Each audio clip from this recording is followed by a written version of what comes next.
The legendary flower fruit mountain. Now say that 10 times quickly.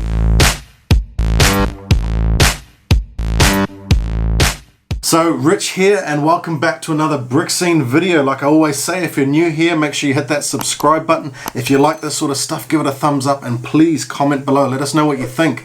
I'm keen to get your opinion on what you think of this set as well. So set number 80024, the legendary flower fruit mountain, 1,949 pieces. It will cost you in the US 170 US dollars. In the UK it'll cost you 160 pounds. Down here in New Zealand it's going to cost us 300 New Zealand dollars. Now the build is split into 3 sections, and you get an instruction book for each of those sections. It's covered over 18 bags.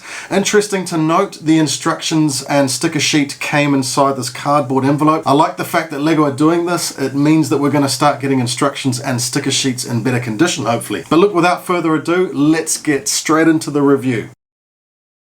So coming on over to the finished model, it's dominated by this waterfall running right down the center of it. It's about 70 centimeters wide, about 35-40 centimeters tall, but you've got those sheer rocks coming straight out of the water at the bottom there. A lot of vegetation, a lot of color, different shades of greens, pinks, purples. It just really pops. To be honest, it's a beautiful set to look at. I really like how they've managed to get this sort of cloud effect with those white sloped curves at the bottom there, and they're just sitting up off the table there to give it the effect that it's floating and it's high up in the clouds. It's a very tall mountain. A lot of detail. As we saw with the sticker sheet, there's a few stickers in there, but I think they are necessary. There's not too much as far as, rock effect or anything like that goes. That's all done by the bricks themselves. It's mainly that waterfall and a couple of vines there on those rock faces. Now we'll come back to the waterfall at the front because there's a play feature there, and we can get through into the back.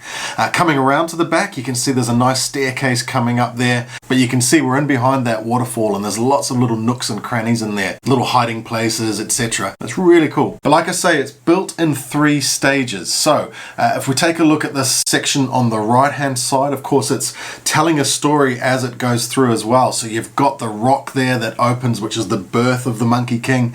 He's born from a rock apparently, but look at the effect there of the rocks coming up. Lots of sideways, snot building, and use of those curved pieces to give some really nice rock effect. Something that really stands out as well is that ladder, or those steps that go up the side. I remember them being used for, like, the grills for old cars, or little side ladders on the side of boats, etc. But used to really great effect here with that ladder going up the side of the mountain.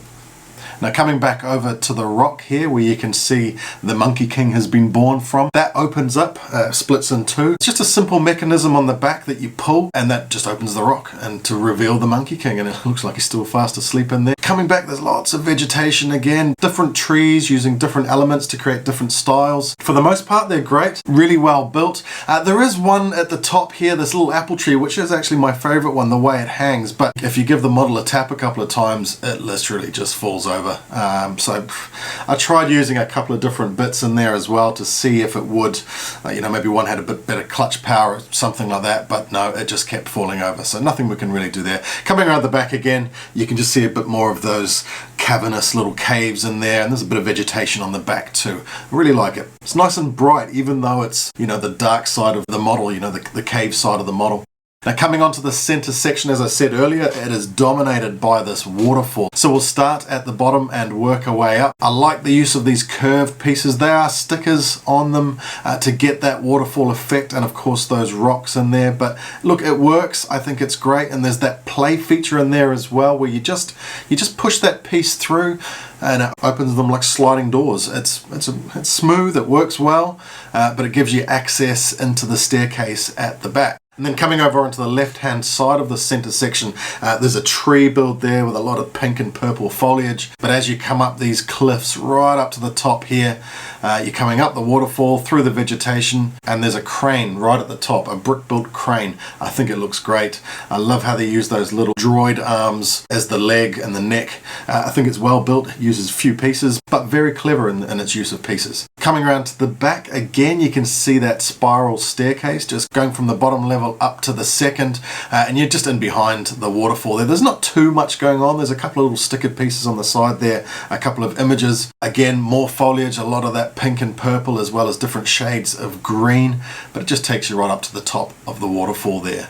Now coming over to the third section on the left hand side, you start at the bottom there, you've got this little log raft that this little guy's paddling away on. It's got like a little stickered shield piece there on the side and it's chained up to the rocks there. There's a little axe there that simulates the chopping of some wood. It's quite simple but effective. So it's just the water there and then of course the rock face with the vines going up. Now coming up to the top here, you've got the Monkey King's throne. It's out on its own there. A couple of stickers there to get the effect on the seat. Nice little simple tree there with again that pink and purple foliage, and those little heart pieces coming down, they're printed on there with a little leaf effect. We've also got a little rope bridge, very simple build, but it looks kind of cool. Looks like it's broken as well. Now coming around to the back, you've got another little waterfall effect inside, as well as a little shrine, or looks like a little entrance to a temple there. That little roof piece there is new. It's a simple little play feature around the back here which spins those pieces and allows your minifigures to fight. That's controlled with this little blue cog down the bottom. So overall the model itself is dominating. It's colourful, it's bright,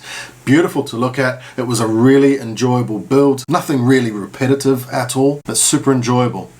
So let's have a look at the minifig. First up we have got Baby Monkey King. It's a simple print on that torso. The legs look pretty cool with the leaf printing there. This facial expression is obviously fast asleep, but we do get a startled sort of wide awake look. Looks like it's just been woken up, but I'm also liking those tail pieces that come off to the side there. Next up we've got Sister Monkey with the red printing on the torso there, holding the apple and giving a bit of a wink. We also get an alternative face on this one, just a little smile on this one, and of course the tail that sticks straight out. Then we've got Brother Monkey. Now Brother Monkey's just holding a little green element with yellow flower on it there. Fairly simple printing on the torso with the green there up the top. The face has got the eyes closed and the tongue sticking out, but if we come round to the back you can see that green printing coming back around there again. Straight out tail and more of a surprised look on the face this time. Then we have another version of the Monkey King here. This one's got some really nice bright colourful printing on the front there. Dual molded legs of course, and that happy smiley face. I like the leg printing on this one. It's quite elaborate leg printing. Again holding onto that pink heart element with the printed leaf design on it there. Look, a nice looking minifig. We also get an alternative face on this one as well, which is a bit more of an angry looking face there. A bit more simple printing on the rear end, but again that tail that goes off to the side. Now next up, Apprentice Monkey. This was the one that was riding around on a log raft. Look, it's got a very surprised looking face. Nice printing. I like that yellow sash that carries from the torso into the legs there. I think that's really well done. It matches up quite well. Comes with an oar and again another alternative face on the back. A bit more of a determined face with the tooth sticking out this time.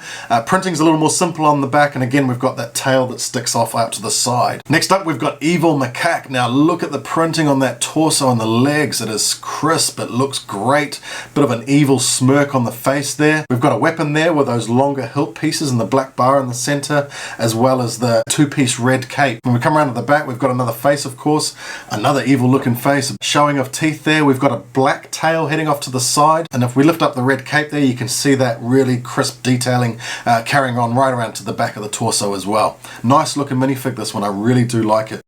So next up we've got our Monkie Kid. Look, again, beautiful printing on the torso and those dual molded legs. Really colourful, pops nice. The face there with the red design across the eyes looks great. That hairpiece with a headband with the gold in there as well.